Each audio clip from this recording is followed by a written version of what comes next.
आज का आध्यात्मिक प्रश्न कि क्या मनुष्य को अधिकार है ईश्वर को दुख में याद करना। अर्थात जब मनुष्य को दुख होता है तो वो ईश्वर को याद करता है, अपने दुख को दूर करने के लिए तरह तरह के यत्न करता है। परंतु क्या कभी मनुष्य ने ये सोचा है ईश्वर क्या चाहता है। मनुष्य जब मनुष्य पीड़ा में होता है तो ईश्वर को याद करता है, परंतु यदि उसका जीवन सुखमय बीत रहा है फिर वो कहता है कि सब कुछ मैं ही कर रहा हूँ। अर्थात वो ईश्वर को ना श्रेय देकर खुद को श्रेय देता है और यहीं से उसके अहंकार का जन्म होता है। अहंकार ही ईश्वर की खुराक है।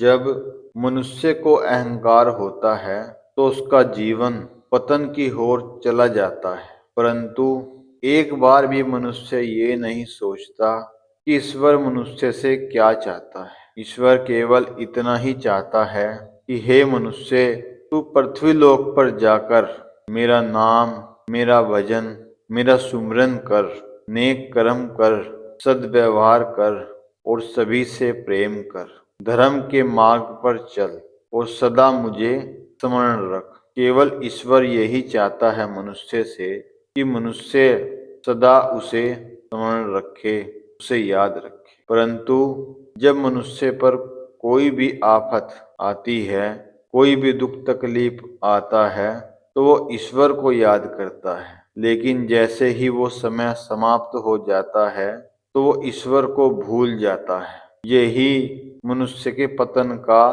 सबसे बड़ा कारण है।